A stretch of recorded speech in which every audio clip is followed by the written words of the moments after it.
Okay, team, welcome to Wrap Jumping. We've got a 20-ton anchor system. Connected is 11mm blue water static rope with a breaking strain of 3 tons. How heavy are you, sir? I am 70 kilos. You're 70 kilos? Well, it's got a safe working load of 65 kilos. How's that work for you? Could I get everybody in this position with your palms facing that way, please? Who would like me to check their harness before they go? I think we'll lock that in. Yeah. And we'll check the gloves too. Sir, over here, my old mate. Me? No, I'm not going first. I'm not going. No. No, I can't. I need to watch one person do it. Okay, this is what it's all about, bro. Stand up on the edge and go, I'm alive, and enjoying it. Oh, boy. Oh, man. No. No. No, that is not happening.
A long time ago, I considered living in Melbourne.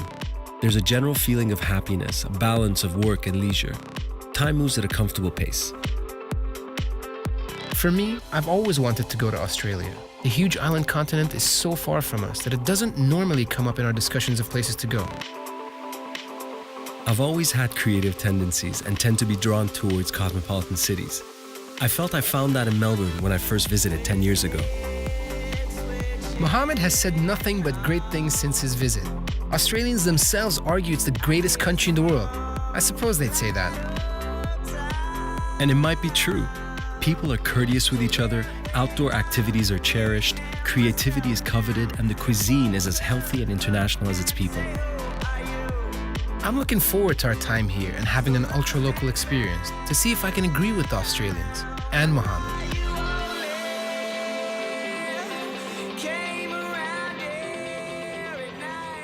You guys are urban bee farmers. We're in the heart of Melbourne CBD, Federation Square, the rooftop. And this is one of your hives. This is 10 of our hives. We call this our little bee village, right in the heart of the city. So all the people down below have no idea that there's 500,000 bees up here flying above their head. This didn't just happen. You guys put it here. Yes, that's right. How did you That's get right. it here? Okay, so we actually go out and we collect swarms of bees in the springtime, usually. How do you collect bees? Well, we collect them during spring and summer, and it's what we call a swarm. That's when bees naturally want to divide. Divide, what is that? Yeah, the colonies will get so big and strong, they'll raise themselves another queen, and then that old queen can then leave and start a second colony and divide into 2. And as long as we get the queen at the center of that swarm, all the other workers with her will follow. You guys spend a lot of time with these bees. What sort of relationship do you have with them? They normally get named according to their scenario, as into how we've actually got them or where they've come from. Like we've got some bees like the compost queen. Yeah.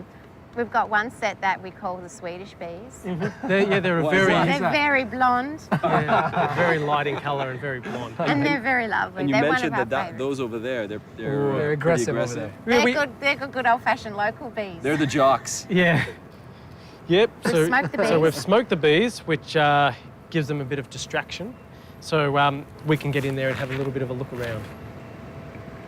So what we've got here, under here are young larvae, baby bees, waiting to come out. The ones that are closed. Yeah, the cells that are all closed here. We call that the brood. Yeah. Underneath here is capped and stored honey. So see, I can just...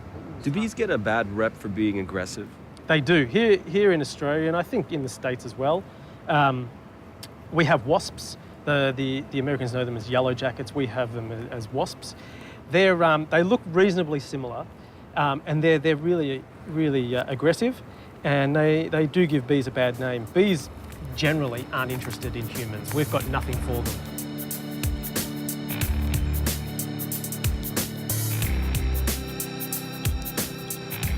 You've labeled this honey based on the streets that it's harvested on. We have Burke Street, Federation Square, Northcote. We've got a whole palette of different flavours, and they all smell different and all very different colours.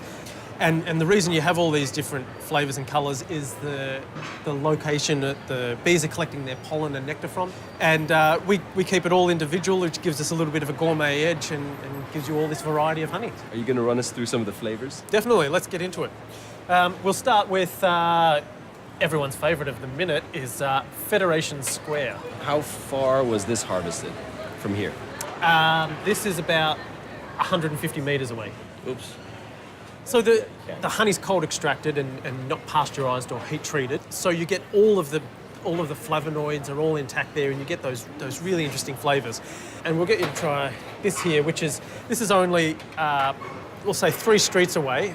This is Burke Street. Fragrance We as well, suspect right? that the bees here have been flying down to Docklands, and there's some tea tree down there that they've been on.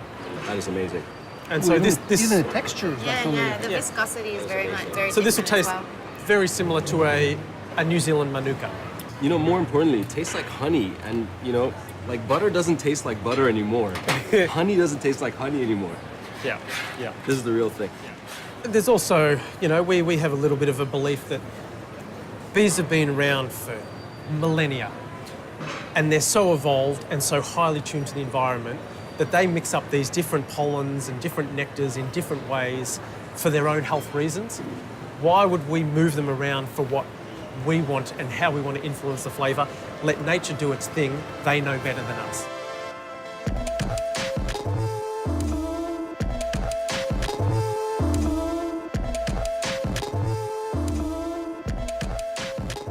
The scariest part is the edge. Yeah. Once you're over, mate, you can play the bagpipes on the way down. You can eat an orange. Too easy. So right hand, left hand, up we go. We're going to sit on the edge. His left leg over the edge. Right leg over the edge. And whoa! I'm not doing this. Dude, I cannot do this. I can't. The only handicap you're ever going to have in life is not having one.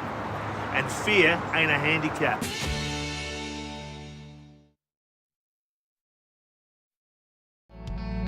Where I've been so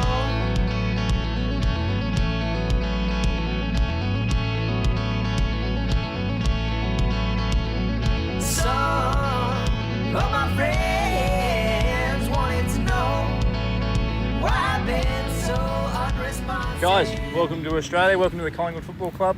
Talking about the game of Aussie Rules football. Whole idea is using your hands and your feet. You have to move the ball from one end of the ground, which you've got goals down that end, basically all the way down to the other end of the ground. Kick it through the 2 big ones, you get 6 points, it's a goal. If you miss on either side, and you do get 1 point for that. It's a continuous game, it's always going.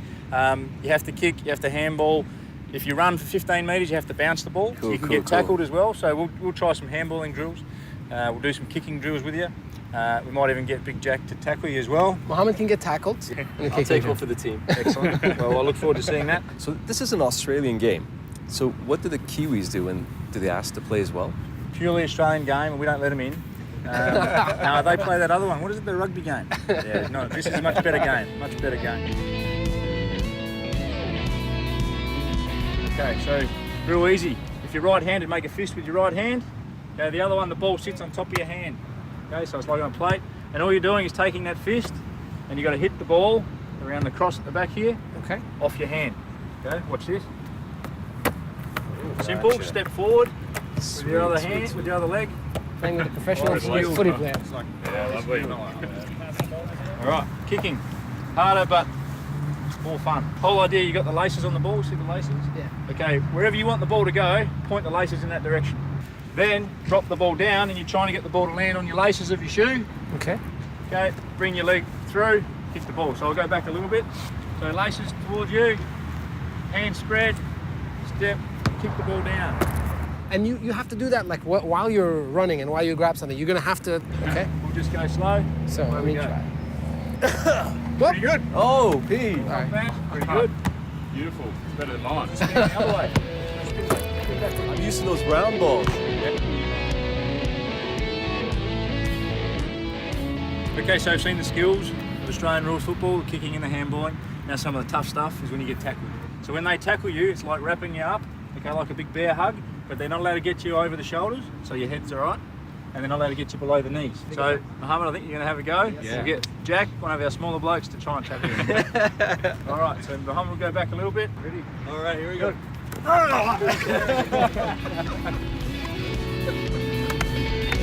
don't know if everything happens for a reason or if cause issues have effects. All I know is I don't know what's coming up next. If I look like I got it all together. Look, when do I come and try out for the team?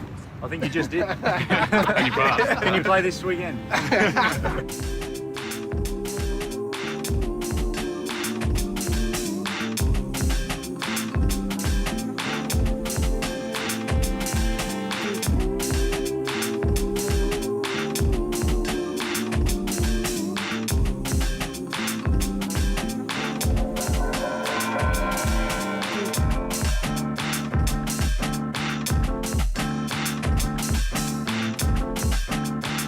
David, you do so many things, I don't know where to start. But I think my first question is, what's a placemaking consultant? Placemaking consultant. It's where we look at a place and we're really asking the question, what makes a great place and who are all the stakeholders that make that happen? So basically, it's really about bringing the spirit of the place alive. And through that, I also found that I was attracted to places a bit like this that have an eccentricity about them. It's not slick, but you're attracted to it. I was Yeah. walking down the street and I took a peek and I was like, I want to go inside. That's right. But how does what you do channel into placemaking? Because you do a few things. Yes, yeah. Well, I do silent disco walking tours, and so they're a tour of place. But what we're doing is we're dancing as we tour the place. So we might go up to a statue and do an interpretive And by dance. place, you mean? Well, the streets of Melbourne. So David, silent disco, I can imagine myself from what we've talked about before, me wearing some headphones and jamming a little bit. Is that what it is? Yeah. So everyone's wearing headphones, and I'm DJing live, and I have a speaker. So that's where it's new, and we're mobile. You're in your own world, but there's actually a sense of community because the other people are in the same world. And then people in the street who see us, they just see this energy walking down the street and it's undeniable and they can't not smile when they see us. And the fact that we're actually just dancing in the street is a radical act. I mean, sadly, it's actually a radical act. And yet, once you've got the headphones on, it's like when you put a wig on at a dress-up party, you just become another character. So is this your way of getting people to reconnect with the city? Yeah, I would say so. And it's about reconnecting with themselves, first of all, in the body, because the body is very important to me because I feel like part of our disconnect starts from our disconnect from the body because we're so cerebral.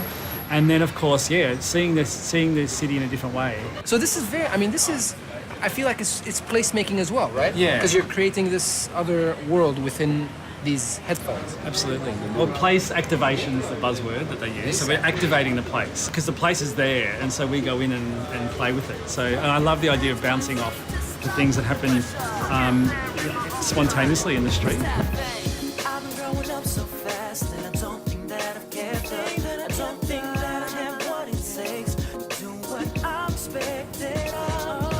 Good. It's your type of music, dude. It's your type of music. I might point out a stranger in the street, and we're gonna become them. We're gonna feel into them. So let's look at this guy right here.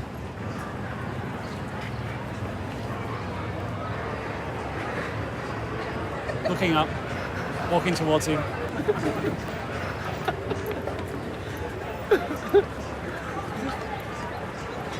This is what it feels like to be in the city.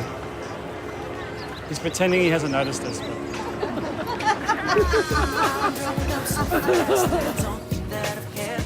I don't think that I have what it takes to do what I'm expected of. But don't get it mistaken, all I need is time because I'll make it on my own. My parents told me that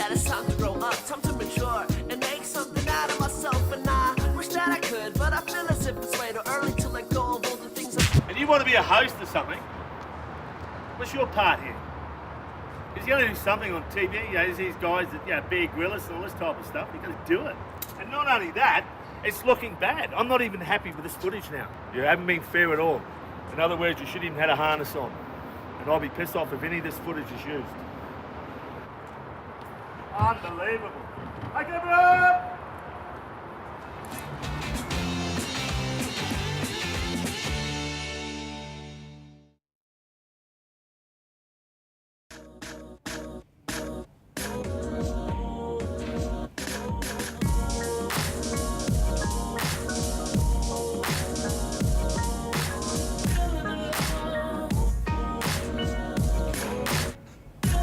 So, Dua, we're at the Blender studio, and a bunch of stuff happens here. There's a gallery up front.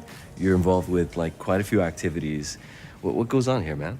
It's pretty hard to explain. It's kind of like a large socialist artistic empire of dirt, really. All the artists here, they're required to leave all their studios open so everyone becomes kind of part of the community. And we have young artists and mid-career artists, and we all support each other. It works really well. So how did you get into like street art or graffiti art? Well, I was one of them punks that used to like write on the local milk bar, but then when I got to like year 11 or whatever, I stopped and started focusing on fine art. Why did you make that transition from like graffiti art to fine art? Heaps of my friends that I graphed with, they started to get a bit rough. And like they started beating people up and getting into like pretty hardcore crime. Because that's what, you know, I think most people associate graffiti art with gangs and violence and so forth. Well, that's very suburban in a way. Like the street art movement in Melbourne is very focused on the inner city, and it's very closely linked with the fine art movement. And then there's the kids that want to do it because in a way like they're white middle class kids with no voice. And for me, that's where street art really has its strength. You know, it needs to be political, it needs to have a voice. That's, in a way, what this place does. You know, it's a safe community and it provides kind of like this safety net for people that perhaps wouldn't fit in other places. Do you feel like there's people here today that you house within the studio that had that tendency to possibly go that direction and you've sort of brought them back? You can't save everyone, that's one of the things I've learned, but you can certainly try. Like, I've got one of the young people here. I started out, he was 15 and I was his youth worker. Now he's like a lot older, he's like 23 or whatever, and he's become a youth worker and he's finished his degree and he's moved in here. You know, and that's a great success story. So we walked in and we saw this, just a row full of art on the walls just outside, a laneway. Yeah. The Blender Lane. The Blender Lane. And it's like this legal laneway. It's kind of curated. You know, it's got all the best stuff from all over the world. All of this wall here, this is a wall that's sort of started in 2000 to 2004, and it was a practice wall for all the artists in the studios to put their stencils up. Then we've got artists like this artist here, Love Hate Love from Indonesia. We've got Ficaras, we've got this artist Watchavato from Mexico. Up here we've got Baby Gorilla, she's done the paste ups. Then we've got Vexter over here. We've got Urban Cake Lady. This artist here, this stencil, this is an artist from Iran. He came over, he had a really awesome beard. But this is like a photo album of like amazing artists from across the world. Yeah, that's right. And it's big business, this street art now, like, you know, for the high end. You know, some of these pieces, you know, down here are worth a large sum of money, you know, and the people that have come to this laneway have travelled from all over the world. So it seems to me like Melbourne or the authorities over here are pretty open to developing the arts. What else are you hoping to achieve in terms of dialogue with them? Now, it's interesting because Melbourne, in a way, is like, for the first time ever, culturally #1 at something. And the government hasn't funded it and can't really fund it because it's an illegal act. But they've got some big ideas to legalise laneways, to set up studios for at-risk young people, to really promote, because, you know, street art's a great way to engage with kids.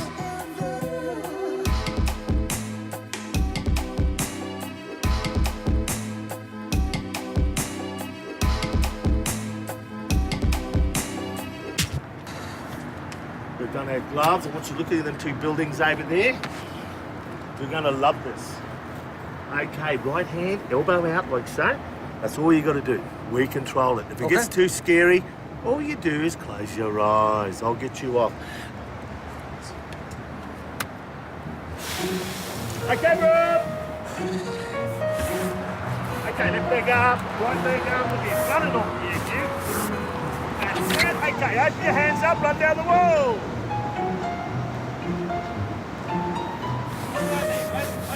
Beautiful. Not as bad as you think. I can't. Yes, you can. Coach, I can't. No way. I cannot do this. Coach, I can't do this. Why not? Dude. Mama, the only little bit of a difficult part is when you're sitting over there. Close your eyes from there and you're in the chair. You just release a little bit, hold a little bit. Release, it'll take you down. Slow. You can take minutes to do it.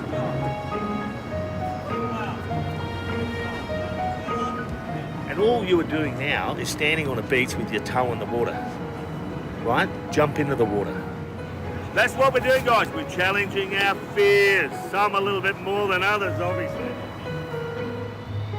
Come on, you gonna do it? You can do it, dude. Nobody's ever done the walk of shame. In other words, everybody's done it. We're at level of option 1. We go to option 5. Option 5 is another rope over there where I will drag him over. If I said to you we're going to jump off that building onto a trampoline, like these kids on skateboards and what they're up to, dangerous stuff. This is safe as houses. So the only excuse is reverting back to you. So let's get this over and done with and get you over the top. Well done. Welcome the rat jumper.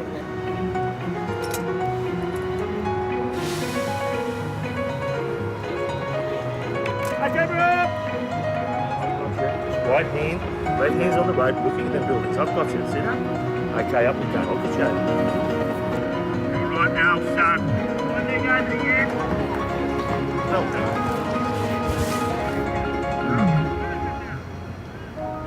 Well done! And my record's intact!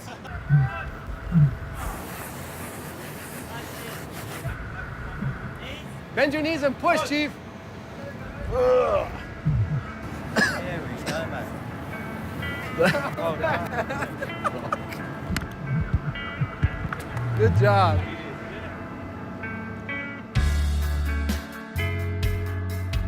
Since 1835, immigrants have been moving to Melbourne seeking opportunities and an improved life, a place to sprout new roots. What evolved was the Melbourne spirit. Melbourne celebrates your ancestral lineage. It accepts you for who you are with unconditional love. That's probably why its people have such a deep sense of respect for each other and their city. So what is it that connects the people of Melbourne? Creativity and ownership. It's visible in every aspect of Melbourneian society. What started as a need to preserve their individual cultures has resulted in a culture that is uniquely their own. Hipsters, musicians, suits, artists, jocks, naturalists, geeks, intellectuals, foodies, a united people despite their diverse subcultures. It's a place where you don't get the slightest feeling that anyone is treated differently. That's the Melbourne way.